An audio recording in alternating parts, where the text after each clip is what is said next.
காசா மீதான இஸ்ரேல் தாக்குதலுக்கு ஐநா கடும் கண்டனம். அமெரிக்காவை பந்தாடிய புயல், குழந்தைகள் உட்பட 19 பேர் பலி, 100 பேர் படுகாயம். இஸ்ரேல் ஏவுகணை தாக்குதல், ஹமாஸ் அமைப்பின் தலைமை நிர்வாக அதிகாரி உட்பட 45 பேர் பலி. ஈரான் அதிபரின் ஹெலிகாப்டர் விபத்தில் நீடிக்கும் மர்மம், டிவி வெளியிட்ட பரபரப்பு தகவல். வடகொரியாவின் செயற்கைக்கோள் ஏவுதல் தோல்வி, நடுவானில் வெடித்து சிதறிய ராக்கெட். அமெரிக்காவில் விமான என்ஜினில் தீப்பிடித்ததால் பரபரப்பு. பாகிஸ்தானில் 125 டிகிரி வெயில் கொளுத்துகிறது, மக்கள் கடும் அவதி. துருக்கி அதிவேக வீதியில் கோர விபத்து, 100 பேர் பலி, பலர் படுகாயம். இஸ்ரேல் ஏவுகணை தாக்குதல், ஹமாஸ் அமைப்பின் தலைமை நிர்வாக அதிகாரி உட்பட 45 பேர் பலி. இஸ்ரேல் காசா இடையே கடந்த அக்டோபர் 7ஆம் தேதி தொடங்கிய போர் நீடித்து வருகிறது. சுமார் 7 மாதங்களை கடந்து இஸ்ரேல் காசா மீது கொடூர தாக்குதலை நடத்தி வருகிறது. இந்த போரை நிறுத்தும்படி உலக நாடுகள் பலவும் வலியுறுத்தி வருகின்றன. எனினும் போர் முடிவுக்கு வந்த பாடில்லை. இதற்கிடையே கடந்த மாதம் ஹமாஸ் அமைப்பினர் நடத்திய தாக்குதலில் இராணுவ வீரர்கள் உட்பட 10க்கும் மேற்பட்டோர் உயிரிழந்தனர். இதையடுத்து காசா மீதான தாக்குதலை இஸ்ரேல் மேலும் தீவிரப்படுத்தி இருக்கிறது. அதன் ஒரு பகுதியாக ரஃபா நகரை முற்றுகையிட்ட இஸ்ரேல் ஆக்கிரமிப்பு படை அங்கு பதுங்கியிருக்கும் ஹமாஸ் அமைப்பினரை கொல்வதாக கூறி இதுவரை 35,000க்கும் மேற்பட்ட அப்பாவி பொதுமக்களை படுகொலை செய்திருக்கிறது. அதன்படி காசாவின் ரஃபா நகரில் இஸ்ரேல் ராணுவம் நேற்று சரமாரி ஏவுகணை தாக்குதல் நடத்தியிருக்கிறது. இதில் சுமார் 45 பேர் பலியாகியதாக முதற்கட்ட தகவல்கள் வெளியாகியிருக்கிறது. இந்த நிலையில் பலஸ்தீனியர்கள் தங்கியிருந்த முகாம் மீது இஸ்ரேல் கொடூர தாக்குதல் நடத்தியிருக்கிறது. இந்த தாக்குதலில் உயிரிழந்தவர்களின் எண்ணிக்கை தற்பொழுது 45ஆக அதிகரித்துள்ளதாக காசா அதிகாரிகள் தகவல் வெளியிட்டிருக்கின்றனர். இதன்படி இந்த தாக்குதலில் 23 பெண்கள், குழந்தைகள் மற்றும் முதியவர்கள் உட்பட 45 பேர் படுகொலை செய்யப்பட்டதாகவும் 249 பேர் காயமடைந்ததாகவும் சுகாதார அமைச்சகம் தகவல் வெளியிட்டிருக்கிறது. இதனிடையே இந்த தாக்குதல் சம்பவத்தில் மேற்கு கரை பகுதியின் தலைமை நிர்வாக அதிகாரியான யாசின் ரபியாவும் பலியானதாக கூறப்படுகிறது. இதனை ஹமாஸ் தரப்பு இதுவரை உறுதிப்படுத்தவில்லை.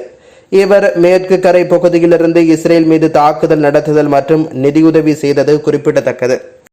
அமெரிக்காவில் விமான என்ஜினில் தீப்பிடித்ததால் பரபரப்பு. அமெரிக்கா சிகாகோவின் ஓகிர் சர்வதேச விமான நிலையத்தில் யுனைடெட் ஏர்லைன்ஸ் விமானம் ஒன்று சியாட்டில் நகருக்கு புறப்பட்டது. அந்த விமானம் ஓடுபாதையில் சென்றபோது அதன் என்ஜினில் திடீரென்று கரும்புகை வெளியேறி தீப்பிடித்திருக்கிறது. விமானத்தின் இறக்கைகளில் ஒன்றில் இருந்து புகை வெளியேறியதாக தெரிவிக்கப்படுகிறது. இதனால் அங்கு சற்று பதற்றமான நிலை நீடித்திருக்கிறது. இதையடுத்து விமானம் நிறுத்தப்பட்டு அதிலிருந்த 148 பயணிகள் மற்றும் 5 பணியாளர்கள் வெளியேற்றப்பட்டனர். உடனே தீயணைப்பு வீரர்கள் விரைந்து வந்து தீயை அணைத்ததாக தெரிவிக்கப்படுகிறது. விமானத்தில் உள்ளே இருந்த பயணி ஒருவர் என்ஜினில் தீப்பிடித்ததை வீடியோ எடுத்ததாகவும் அந்த வீடியோ சமூக ஊடகங்களில் பரவி வருகின்றதாகவும் தெரிவிக்கப்படுகிறது. துருக்கி அதிவேக வீதியில் கோர விபத்து, 10 பேர் பலி, பலர் காயம். தெற்கு துருக்கியில் அதிவேக வீதியில் பயணிகள் பஸ் ஒன்று வாகனங்கள் மீது மோதி விபத்துக்குள்ளானதில் 10 பேர் உயிரிழந்ததோடு 39 பேர் காயமடைந்துள்ளதாக தெரிவிக்கப்படுகின்றது. இந்த விபத்து ஞாயிற்றுக்கிழமை மெர்சின் மாகாணத்தில் ஏற்பட்டிருக்கின்றதாக தகவல்கள் வெளியாகி இருக்கின்றன. துருக்கியின் தென்கிழக்கு நகரமான தியார் பாகிரியில் இருந்து தெற்கில் உள்ள அதானாவுக்கு 28 பயணிகளுடன் பயணித்த அதிசொகுசு பஸ் ஒன்றை விபத்துக்குள்ளாகியுள்ளது. பலத்த மழை பெய்து கொண்டிருந்த போது பஸ் எதிர் திசையில் வந்து கொண்டிருந்த 2 கார்கள் மீது மோதியதை தொடர்ந்து லோரி ஒன்று 3 வாகனங்கள் மீது மோதி விபத்துக்குள்ளாகி இருக்கின்றது. காயமடைந்தவர்கள் அருகிலுள்ள வைத்தியசாலைக்கு கொண்டு செல்லப்பட்ட நிலையில் அவர்களில் குறைந்தது 8 பேரின் நிலை கவலைக்கிடமாக உள்ளது என தெரிவிக்கப்படுகின்றது.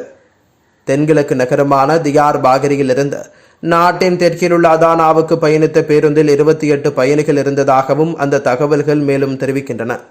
அமெரிக்காவை பந்தாடிய புயல், குழந்தைகள் உட்பட 19 பேர் பலி, 100 பேர் படுகாயம். அமெரிக்காவை பந்தாடிய புயலுக்கு குழந்தைகள் உட்பட 19 பேர் பலியாகி இருக்கின்றனர். 100க்கும் மேற்பட்டோர் படுகாயமடைந்ததாகவும் மேலும் மின்சாரம் துண்டிக்கப்பட்டதால் 5 லட்சம் பேர் இருளில் மூழ்கி தவிக்கும் நிலை காணப்படுகிறது. அமெரிக்காவில் மத்திய பகுதியில் சக்தி வாய்ந்த புயல் தாக்கும் என வானிலை ஆய்வு மையம் எச்சரிக்கை விடுத்திருந்தது. அதன்படி டெக்சாஸ், ஓக்லஹோமா, ஆர்கான்சஸ் ஆகிய மாகாணங்களை புயல் தாக்கியிருக்கின்றது. அப்போது வெளியில் நின்று கொண்டிருந்த பல கார்களை புயல் கவிழ்த்து போட்டதாகவும் மேலும் அங்குள்ள ஏராளமான வீடுகளும் சேதமடைந்திருக்கின்றன. இந்த கட்டிட இடிபாடுகளில் பலர் சிக்கிக் கொண்டதாகவும் இதனை அடுத்து அங்கு விரைந்த மீட்பு படையினர் மீட்கும் பணியில் இறங்கியிருக்கின்றனர். அப்பொழுது கட்டிட இடிபாடுகளில் சிக்கியவர்கள் மீட்கப்பட்டு சிகிச்சைகளுக்காக வைத்தியசாலையில் அனுமதிக்கப்பட்டனர். இந்த சம்பவத்தில் பச்சிளம் குழந்தைகள் உட்பட 19 பேர் பரிதாபமாக பலியாகி இருக்கின்றனர். படுகாயமடைந்த 100க்கும் மேற்பட்டோருக்கு வைத்தியசாலையில் தீவிர சிகிச்சை அளிக்கப்பட்டு வருகிறது. மேலும் பலர் கட்டிட இடிபாடுகளில் சிக்கியிருப்பதாக கூறப்படுகிறது. எனவே அவர்களை மீட்கும் பணியில் மீட்பு படையினர் தொடர்ந்து ஈடுபட்டு வருகின்றனர். இதற்கிடையே புயல் காரணமாக அங்கு ஏராளமான மரங்கள் மின்கம்பங்களும் முறிந்து விழுந்திருக்கின்றன. இதனால் முன்னெச்சரிக்கை நடவடிக்கையாக பல இடங்களில் மின்சாரம் துண்டிக்கப்பட்டுள்ளது. எனவே சுமார் 5 லட்சம் பேர் இருளில் மூழ்கி தவிக்கின்றதாகவும் இதனால் அங்கு இயல்பு வாழ்க்கை முற்றிலும் முடங்கியதாகவும் தெரிவிக்கப்படுகிறது. காசா மீதான இஸ்ரேல் தாக்குதலுக்கு ஐநா கடும் கண்டனம். இஸ்ரேல் காசா இடையே கடந்த அக்டோபர் 7ஆம் தேதி போர் தொடங்கியது. 7 மாதங்களுக்கு மேலாக இந்த போர் நீடித்து வருகிறது. இந்த போரை நிறுத்தும்படி உலக நாடுகள் பலவும் வலியுறுத்தி வருகின்றன. எனினும் போர் முடிவுக்கு வந்த பாடில்லை. இதற்கிடையே கடந்த மாதம் ஹமாஸ் போராளிகள் நடத்திய தாக்குதலில் இராணுவ வீரர்கள் உட்பட 10க்கும் மேற்பட்டோர் உயிரிழந்ததாக தெரிவிக்கப்படுகிறது. இதையடுத்து காசா மீதான தாக்குதலை இஸ்ரேல் மேலும் தீவிரப்படுத்தி இருக்கின்றது. அதன் ஒரு பகுதியாக ரஃபா நகரை முற்றுகையிட்ட இஸ்ரேல் அங்கு பதுங்கியிருக்கும் ஹமாஸ் அமைப்பினரை கொல்வதாக கூறி பொதுமக்களை படுகொலை செய்து வருகிறது. இதுவரை தாக்குதல் தொடரும் என அறிவித்திருந்தது. அதன்படி காசாவின் ரஃபா நகரில் இஸ்ரேல் ஆக்கிரமிப்பு படை நேற்று சரமாறு ஏவுகணை தாக்குதலை நடத்தியிருக்கிறது. இந்த தாக்குதலில் 23 பெண்கள், குழந்தைகள் மற்றும் முதியவர்கள் உட்பட 45 பேர் படுகொலை செய்யப்பட்டிருக்கின்றனர். 249 பேர் காயமடைந்ததாகவும் சுகாதார அமைச்சகம் தெரிவித்திருக்கின்றது. இஸ்ரேல் தாக்குதலில் 45 பேர் படுகொலை செய்யப்பட்டதற்கு கடுமையான கண்டனத்தை ஐநா பொதுச் செயலாளர் அந்தோனியோ குத்ரேஸ் தெரிவித்துள்ளார். இது தொடர்பாக அவர் தனது எக்ஸ் தளத்தில் கூறியிருப்பதாவது: இந்த கொடூர மோதலில் இருந்து தங்களை காத்துக் கொள்ளும் வகையில் தஞ்சம் புகுந்த அப்பாவி மக்களின் உயிரை பழிவாங்கிய இஸ்ரேலின் இந்த தாக்குதல் நடவடிக்கையை நான் கடுமையாக கண்டிக்கின்றேன். காசாவில் பாதுகாப்பான இடம் எதுவும் இல்லை. இந்த கொடூரம் நிறுத்தப்பட வேண்டும் என குறிப்பிட்டுள்ளார். வடகொரியாவின் செயற்கைக்கோள் ஏவுதல் தோல்வி, நடுவானில் வெடித்து சிதறிய ராக்கெட். வடகொரியா தென்கொரியா நாடுகளுக்கு இடையிலான மோதல் காரணமாக கொரிய தீபகற்பத்தில் தொடர்ந்தும் பதற்றமான சூழல் நிலவி வருகின்றது. ஐநா மற்றும் உலக நாடுகளின் எதிர்ப்பையும் மீறி வடகொரியா மேற்கொள்ளும் ஏவுகணை சோதனைகள், போர் ஒத்திகை போன்ற ஆத்திரமூட்டும் நடவடிக்கைகள் தொடர்ந்து வருகின்றன. தென்கொரியாவை கண்காணிக்கும் வகையில் கடந்த நவம்பர் மாதம் வடகொரியா தனது முதல் இராணுவ உளவு செயற்கைக்கோளை பூமியின் சுற்றுப்பாதைக்கு அனுப்பியிருந்தது. இதனைத் தொடர்ந்து வரும் 3ஆம் தேதி 2வது இராணுவ உளவு செயற்கைக்கோளை ஏவ வடகொரியா திட்டமிட்டு வருவதாக ஜப்பான் சமீபத்தில் கூறியிருந்தது. இந்த சூழலில் வடகொரியா ஏவுகணை சோதனை நடத்தியுள்ளதாக இன்று தகவல்கள் வெளியாகியிருந்தது. இதனிடையே வடகொரியா ஏவிய ஏவுகணை கடலில் விழுந்ததாக தென்கொரியா தெரிவித்திருக்கிறது. இந்த நிலையில் வடகொரியாவின் புதிய செயற்கைக்கோளை சுமந்து செல்லும் ராக்கெட்டை ஏவுவதற்கான முயற்சி தோல்வியடைந்துள்ளதாக தகவல்கள் வெளியாகியிருக்கின்றன. அதன் முதல் கட்ட ராக்கெட் சோதனையில் நடுவானில் வெடித்ததாக செய்தி நிறுவனங்கள் தகவல் வெளியிட்டுள்ளன. இதனிடையே தென்கொரிய ராணுவம் நாட்டின் வடமேற்கில் உள்ள டோங்சாங்ரி பகுதியில் இருந்து மஞ்சள் கடல் மீது தெற்கு நோக்கி ஏவப்பட்ட ஏவுகணையை இரவு 10:44 மணியளவில் தென்பட்டதாக தெரிவித்திருந்தது. முன்னதாக தென்கொரிய அதிபர் யோன் சுக் இயோல், ஜப்பானிய பிரதமர் பியூமி கிசிடா மற்றும் சீன பிரதமர் லீ கியாங் ஆகியோர் சியோலில் முத்தரப்பு உச்சி மாநாட்டை நடத்தி கொரிய தீபகற்பத்தில் அமைதியை மேம்படுத்துவதற்கான தங்கள் உறுதிப்பாட்டை மீண்டும் உறுதிப்படுத்தி இருந்த நிலையில் வடகொரியாவால் செயற்கைக்கோள் ஏந்தி செல்லும் ராக்கெட் சோதனை நடத்தப்பட்டமை குறிப்பிடத்தக்கது. பாகிஸ்தானில் 125 டிகிரி வெயில் கொளுத்துகிறது, மக்கள் கடும் அவதி. பாகிஸ்தானில் சில நாட்களாக வெயிலின் தாக்கம் அதிகரித்தபடி இருந்து வருகிறது. கடந்த ஒரு வாரத்துக்கு முன்பு சில பகுதிகளில் 122 டிகிரி பாராஹீட் வெயில் பதிவாகி இருக்கிறது. இதனால் மக்கள் கடும் அவதியடைந்து வரும் நிலையில் வெப்பம் தொடர்ந்தும் அதிகரித்து வருகிறது. இந்த நிலையில் பாகிஸ்தானின் தெற்கு மாகாணமான சிந்துவில் 126 டிகிரி வெயில் பதிவாகி இருக்கிறது. சிந்துவில் உள்ள மொஹென்ஜோ டாரோவில் கடந்த 24 மணி நேரத்தில் 126 டிகிரி வெப்பநிலை வரை அதிகரித்துள்ளது என்ற பாகிஸ்தான் வானிலை ஆய்வுத்துறையின் மூத்த அதிகாரி ஒருவர் தகவல் வெளியிட்டுள்ளார். இந்த கோடை காலத்தில் அதிகபட்ச டிகிரி இதுவாகும் எனவும் தெரிவிக்கப்படுகிறது. வெயில் கொளுத்துவதால் மக்கள் கடும் இன்னலுக்கு ஆளாகி இருக்கிறார்கள். பகல் நேரத்தில் மக்கள் வெளியே வராமல் வீட்டுக்குள்ளேயே முடங்கி கிடக்கிறார்கள். இதனால் பல இடங்களில் சாலைகள் வெறிச்சோடி இருக்கிறது. வெயிலின் தாக்கத்தால் பலர் உடல்நல பாதிப்புகளை சந்தித்து வருவதாக தெரிவிக்கப்படுகின்றது. வெயில் காரணமாக பஞ்சாப் மத்திய மாகாணத்திலுள்ள பள்ளிகளுக்கு வருகிற 31ஆம் தேதி வரை விடுமுறை அளிக்கப்பட்டிருக்கின்றது. சிந்து மாகாணத்தில் நடைபெற இருந்த அனைத்து தேர்வுகளும் ஒத்திவைக்கப்பட்டுள்ளன. பாகிஸ்தான் வானிலை ஆய்வு மையத்தின் தலைமை வானிலை ஆய்வாளர் சர்தார் சர்பராஸ் கூறும்பொழுது, நாட்டில் பல்வேறு பகுதிகளில் வெயிலின் தாக்கம் அதிகரித்தபடி இருக்கிறது.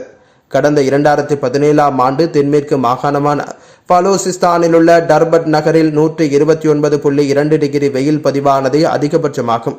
இது ஆசியாவிலேயே 2வது மற்றும் உலகின் 4வது அதிக வெப்ப பதிவாகும் என்றும் குறிப்பிட்டுள்ளார். ஈரான் அதிபரின் ஹெலிகாப்டர் விபத்தில் நீடிக்கும் மர்மம். டிவி வெளியிட்ட பரபரப்பு தகவல். ஈரான் நாட்டின் அதிபர் இப்ராஹிம் ரைசி மற்றும் வெளியுறவுத்துறை மந்திரி அமீர் அப்துல்லாஹியன் ஆகியோர் சென்ற ஹெலிகாப்டர் கடந்த 19ஆம் தேதி விபத்தில் சிக்கியது. இதில் அதிபர் உள்ளிட்டவர்கள் இறந்ததாக அறிவிக்கப்பட்டது. தற்பொழுது அந்த விபத்தை பற்றிய பல பரபரப்பு தகவல்களை அங்குள்ள அரசு டிவி சேனல் ஒளிபரப்பியிருக்கின்றது. நேற்று முன்தினம் ஒளிபரப்பான அந்த நிகழ்ச்சியில் ஈரானின் வடமேற்கு மாகாணமான கிழக்கு அஜர்பைஜானில் கோடா அபாரின் பகுதியில் புதிய அணை கட்டப்பட்டதை திறந்து வைக்க அதிபர் மற்றும் அமைச்சர்கள், மதகுரு உள்ளிட்டோர் அங்கு சென்றிருந்தனர். அணையை திறந்து வைத்துவிட்டு 3 ஹெலிகாப்டர்களில் அவர்கள் திரும்பிக் கொண்டிருந்தனர். அமைச்சர்கள், அதிகாரிகள் சென்ற 2 ஹெலிகாப்டர்கள் பனிமூட்டமான வானிலையை சமாளித்து பத்திரமாக தரையிறங்கியது. ஆனால் அதிபர் ரைசி மற்றும் மதகுரு ஆயத்துல்லா உள்ளிட்டோர் சென்ற ஹெலிகாப்டர் மட்டும் மலைக்காடுகளில் விழுந்து நொறுங்கியிருக்கிறது. அந்த விபத்தில் இறந்தவர்கள் அதிபர் ரைசி, வெளியுறவுத்துறை மந்திரி அமீர் அப்துல்லாஹியன், தொழுகை தலைவர் மதகுரு ஆயத்துல்லா முகமது அலி, கிழக்கு அஜர்பைஜான் ஆளுநர் மாலிக் ரஹ்மதி, அதிபரின் பாதுகாப்பு குழு தளபதி மற்றும் 2 விமானிகள், விமான குழுவைச் சேர்ந்த ஒருவர் என 9 பேர் பலியாகியிருந்தனர். விபத்து நடந்த பிறகு சில மணி நேரங்களுக்கு மதகுரு ஆயத்துல்லா முகமது அலி உயிருடன் இருந்தார். அவர் தலைமை விமானி கர்னல் தாகிர் முஸ்தபாவின் போன் அழைப்புக்கு பதிலளித்ததாக தெரிவிக்கப்படுகிறது. எரிசக்தி துறை அமைச்சர் அலி அக்பர் மதகுருவிடம் சம்பவம் குறித்து கேள்வி கேட்கும் காட்சிகளும் நிகழ்ச்சியில் இடம்பெற்றது. அவர் நலம் விசாரித்த பின்னர் அதிபர் பற்றி கேள்வி கேட்கிறார். அப்பொழுது மதகுரு அளித்த பதில் அவருக்கு திகைப்பை தர முகபாவனையில் அதிர்ச்சியை வெளிப்படுத்துகிறார். அப்படியானால் அவர்கள் உங்களை சுற்றி இல்லையா, நீங்கள் தனியாக இருக்கின்றீர்களா என்று அமைச்சர் கேட்கிறார். விபத்து நடந்த 14 மணி நேர தேடுதலுக்கு பிறகு மே 20ஆம் தேதி காலையில் ஹெலிகாப்டர் விழுந்த இடம் கண்டுபிடிக்கப்பட்டது. ஹெலிகாப்டரில் பறந்த அனைவரும் இறந்ததாக அறிவிக்கப்பட்டது. மே 24ஆம் தேதி அன்று வெளியான அரசு அறிக்கையில் மலையில் மோதி ஹெலிகாப்டர் தீப்பிடித்ததாகவும், ஹெலிகாப்டரில் துப்பாக்கி தோட்டா தாக்குதல்கள் போன்ற எந்தவிதமான ஆதாரமும் இல்லை என்றும் கூறப்பட்டிருந்தது. மேற்கண்ட தகவல்கள் டிவி ஒளிபரப்பில் இடம்பெற்றிருந்தன.